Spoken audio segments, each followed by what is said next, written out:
वेगवेगळ्या प्रसार माध्यमांकडून सुद्धा किंवा वर्तमानपत्रांमधून सुद्धा जी काही मुख्यमंत्री माझी लाडकी बहीण या योजनेच्या संदर्भातली गैरसमज हा काही दिवसांपासून पाहायला मिळत आहे.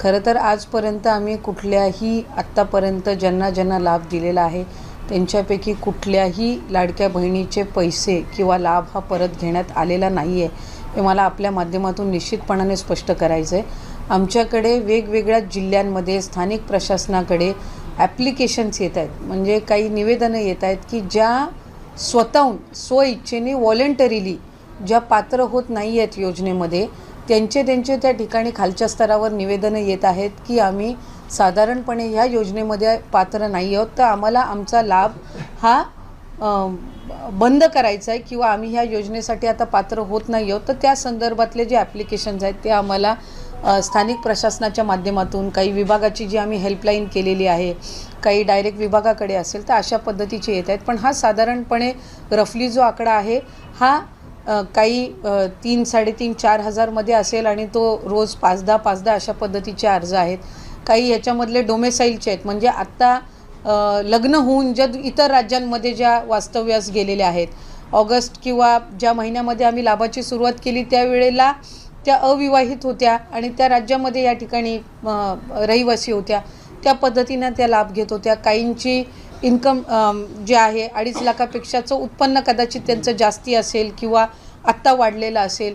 काहींनी आत्ता कदाचित 4 चाकी वाहनं घेतलेली असतील, त्यावेळेला कदाचित दुचाकी वाहनच असतील.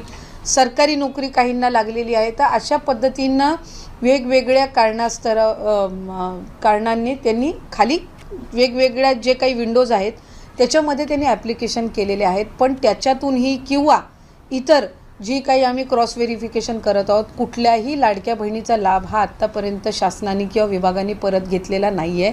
स्वइच्छेने व्हॉलेंटरीली ज्या माझ्या लाडक्या बहिणी योजनेमध्ये पात्र नाही आहेत त्या स्वतःहून त्या ठिकाणी म्हणतात की आमचा लाभ जो आहे तो आपण त्या ठिकाणी परत घ्यावा किंवा आम्ही आता या योजनेसाठी आम्ही पात्र नाही आहोत, अशा पद्धतीचे जे ॲप्लिकेशन्स येत आहेत त्या संदर्भातली जी भूमिका आहे ती आम्ही वेळोवेळी स्पष्ट केलेली आहे. ज्या माझ्या लाडक्या बहिणींना लाभ गेलेला आहे आत्तापर्यंत, म्हणजे किती 4 हफ्ते असतील, 5 हफ्ते असतील, काहींना 6 हफ्ते गेले असतील, कारण जुलै ऑगस्टचा आम्ही एकत्रितपणाने दिलेला होता. त्याच्यानंतर सप्टेंबर ऑक्टोबर महिन्याचा 9 ऑक्टोबरला दिलेला होता. डिसेंबर महिन्याचा आम्ही 25 ते 30 डिसेंबर दिलं होतं. आत्ता आम्ही जानेवारी महिन्याचा जो आहे आता उद्या परवामध्ये त्याची सुरुवात होईल आणि 26 जानेवारीच्या आत त्यांच्या खात्यामध्ये जमा होतील. त्याच्यामुळे कुठंही आम्ही आत्तापर्यंत कुठलाही लाभ हा रिफंड किंवा परत कुठल्याही अकाउंटमधनं घेतलेला नाही आहे, याची आपल्या माध्यमातून मला निश्चितपणाने राज्यातील सर्व माता भगिनींना, लाडक्या बहिणीच्या लाभार्थ्यांना मला त्या ठिकाणी सांगायचं आहे. आणि या संदर्भामध्ये कुठलाही अशा पद्धतीचा निर्णय विभाग किंवा सरकारने घेतलेला नाही आहे. त्यामुळे जे काही या संदर्भातला संभ्रम तयार करण्यात येतो आहे त्यामध्ये अजिबातही माझ्या कुठल्याही लाडकी बहिणीच्या लाभार्थ्यांनी त्या संभ्रमाला बळी पडू नये. आम्ही कोणाचाही लाभ आत्तापर्यंत परत घेतलेला नाही आहे. त्या संदर्भातला कुठलाही निर्णय हा विभाग किंवा शासन स्तरावर झालेला नाही है. जो हाय एवरीवन, आप सभी का मेरे यूट्यूब चैनल पर स्वागत है। जैसा कि आप सब ने देखा कि कई ऐसे यूट्यूब चैनल्स है, कई ऐसे टीवी चैनल्स है जो कि कई खबरें फैला रहे हैं कि लाड़की बहन योजना बंद होने वाली है। तो ऐसा बिल्कुल भी नहीं है, मैं आपको बता दूँ, ऐसा बिल्कुल भी नहीं है। जैसा कि आप सब ने वीडियो में देखा कि महिला और बाल विकास मंत्री अदिति ताई तटकरे ने कहा है कि कई महिलाएं ऐसी है जिन्होंने खुद रहकर यानी अर्ज़ वगैरह देकर कहा है कि हम इस योजना का फ़ायदा लेने में अपात्र है। यानी कई महिलाएं ऐसी है जिन्होंने खुद स्थलांतरण हो गया है और उन्होंने खुद रह के कहा है कि हम इस योजना का फ़ायदा लेने में असमर्थ है। कई महिलाएं ऐसी है जिनको नौकरी वगैरह लग चुकी है और अब वो नौकरी करते हैं। पहले वो नौकरी नहीं करते थे तो उस समय तक उन्होंने इस योजना का फ़ायदा लिया, बट अब उनको नौकरी वगैरह लग चुकी है तो इस योजना का फ़ायदा ले रहे हैं। और कई महिलाएं ऐसी है जो पहले जिनके पास में 2 चाकी वाहन थे, अब उसके बाद में उनके पास में 4 चाकी वाहन हो चुके हैं। और कई महिलाएं ऐसी है जिनके 2.5 लाख से इनकम कम थी और 2.5 लाख से अब इनकी इनकम बढ़ चुकी है।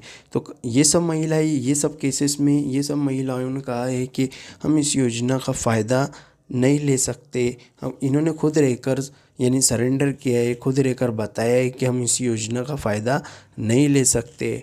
तो ये बहुत ही इम्पोर्टेंट जानकारी और अपडेट्स थी मेरे दोस्तों। अब और हम आपको बता दें कि इनकी जो संख्या है वो 3.5 से 4 हज़ार करीबन एप्लीकेशन अभी तक आ चुकी है, और इसमें 4-5 वगैरह भी ऐड होते रहते हैं। और रही बात अब जनवरी महीने के हफ्ते की, जैसा कि आप सबने देखा कि आप अब आपको अभी तक 6 हफ्ते मिल चुके हैं। 7वां हफ्ता जो कि जनवरी महीने का हफ्ता है वो 26 जनवरी के अंदर आपको मिलने वाला है। तो वीडियो अगर अच्छी लगी हो, वीडियो को लाइक करो, शेयर करो, कमेंट करो और हमारे चैनल को सब्सक्राइब ज़रूर करो। धन्यवाद।